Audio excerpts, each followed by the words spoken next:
যুক্তরাষ্ট্র ইরান যুদ্ধের পর থেকেই বিশ্বজুড়ে ব্যাহত হচ্ছে জ্বালানির সরবরাহ, যার প্রেক্ষিতে বেড়েছে দাম। তবে বাংলাদেশে জ্বালানির দাম না বাড়লেও বেড়েছে চাহিদা, যার কারণে যুদ্ধ শুরুর পর থেকেই দেশের ফিলিং স্টেশনগুলোতে জ্বালানি সংগ্রহে বেড়েছে যানবাহনের সারি। যতই দিন যাচ্ছে দীর্ঘ হয়েছে লাইন। সকাল 11টা 40 থেকে এখানে বসা সিরিয়ালে।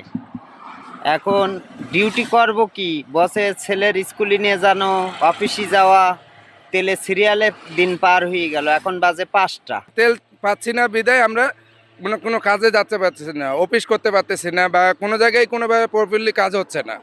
তো তেল না হইলে তো আমাদের বিশাল সমস্যায়। পাম্পের থেকে তেল দেয় হইলো 50টা দেয়, 20টা দেয়, কোনো পাম্পের থেকে নেই, এইভাবে নিয়ে চালাইতেছি গাড়ি। তবে এই লাইনের প্রায় পুরোটা জুড়েই রয়েছে প্রাইভেট কার আর মোটরসাইকেল। ব্যক্তিগত গাড়ির আধিক্যে সেখানে গণপরিবহনের সংখ্যা খুবই সামান্য।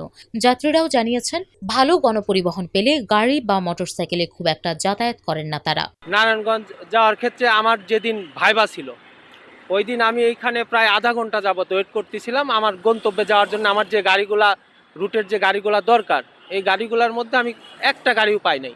না পাওয়ার কারণে আমার তৎক্ষণাৎ উবার পাঠাওয়ের আমি একটা গাড়ি কল করার পরে ইমার্জেন্সি 5 মিনিটের মধ্যেই তৎক্ষণাৎভাবে আমি গাড়িটা পেয়ে যাই। বাংলাদেশের যে গণপরিবহনের অবস্থা, এই অবস্থাটা তো আগেও একেবারে খারাপ ছিল, এখন তো আরও খুবই খারাপ। এবং দিন শেষে আমরা বাধ্য হই বাইকে চলাফেরা করার জন্য। কিন্তু দেখেন, বাইকে যে আমি এখন তেল নেব, ঘন্টার পর ঘন্টা আমাকে ওই পাম্পে দাঁড়াই থাকতে হচ্ছে। ওবার আজকে সকালবেলা অফিসে যাব, 200 টাকার ভাড়া 400 টাকা তেলের জন্য।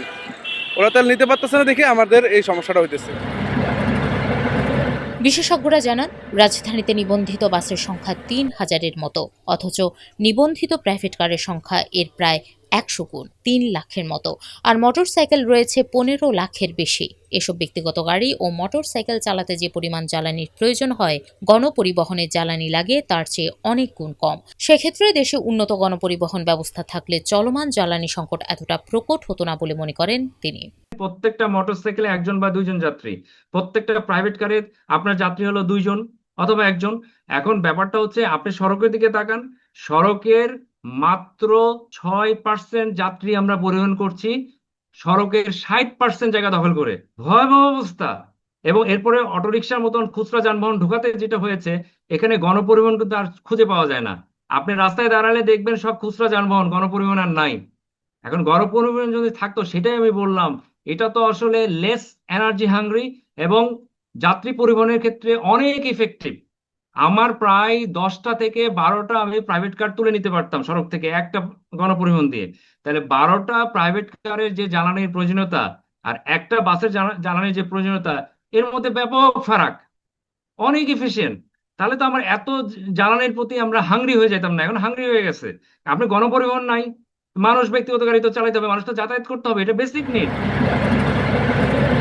চলমান জ্বালানি সংকট নিরসনে উন্নত গণপরিবহন ব্যবস্থা গড়ে তোলার পাশাপাশি ফুয়েল কার্ড চালুর ওপর জোর দিয়েছে এই পরিবহন বিশেষজ্ঞ। আমাদের দ্রুত ফুয়েল কার্ড এটা চালু করতে হবে, যে ফুয়েল কার্ডের মধ্যে আসলে লেখা থাকবে যিনি তেল নিচ্ছেন তিনি কোন পাম্প থেকে তেল নিলেন, কখন তেল নিলেন, কত লিটার তেল নিলেন। কেন আমি বলছি জানেন, আমাদের স্বাভাবিক সময়ে জ্বালানি তেলের যে চাহিদা প্রায় 12,000 লিটার, আমরা দেখেছি এক মাসে এটা প্রায় দৈনিক 20,000 লিটারে উঠে গেছে। এই যে অতিরিক্ত 8,000 লিটার তেল, এটা কোথায় যাচ্ছে? তার মানে এখানে একটা কৃত্রিম ভাবে সংকট তৈরির কিন্তু চেষ্টা চলছে, সরকারকে অনেকটা বেকায়দায় ফেলার চেষ্টা করছে।